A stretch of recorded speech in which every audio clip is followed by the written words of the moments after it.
दुनिया में यूक्रेन और रूस के युद्ध से खाद्यान्न की कमी हो गई है, तो वहीं दूसरी तरफ चीन अंतरिक्ष में धान पैदा करके एक और नई बहस को जन्म दे रहा है कि क्या अंतरिक्ष में भी खेती की जा सकती है।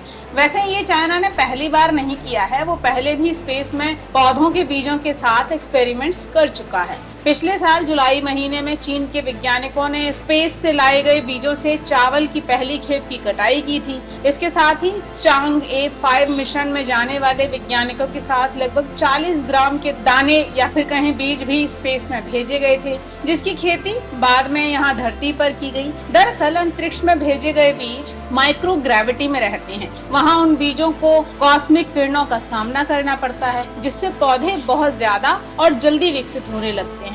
इन पौधों में नई विशेषताएं पैदा हो जाती हैं। ये पौधे सूखे को बर्दाश्त कर पाते हैं, बीमारियों के लिए भी प्रतिरोधी हो जाते हैं। इस पूरी प्रक्रिया को स्पेस म्यूटेजेनेसिस कहा जाता है और इसका प्रयोग चाइना में साल 1987 से हो रहा है।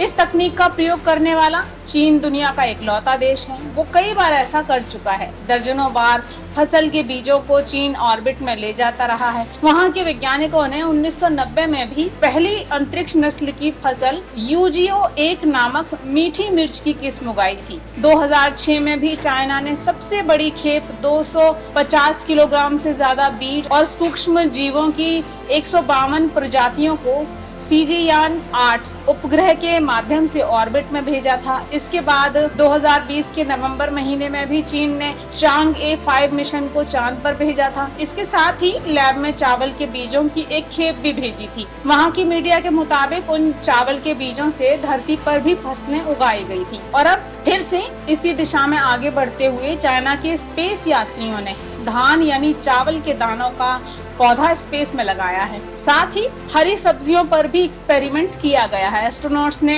थेलक्रेस नाम का एक पौधा उगाया है, जिससे पत्ता गोभी और ब्रसलस जो स्प्राउट्स होते हैं, हरी सब्जियां, वो पैदा हो सकेंगी। इन सभी प्रयोगों से एक बात सामने आई है कि यहाँ पौधे तेजी से बढ़ते हैं। CAS यानी चाइनीज अकेडमी ऑफ साइंस ने टीवी चैनल CGNT को बताया कि थेलक्रेस नाम के पौधे में करीबन 1 महीने में पत्तियां आने लगी हैं और लंबे तने वाले चावल के पौधों में 30 सेंटीमीटर तक की लंबाई बढ़ी है। इसके साथ ही छोटे तने वाले चावल के पौधों की लंबाई 5 सेंटीमीटर तक बढ़ी है।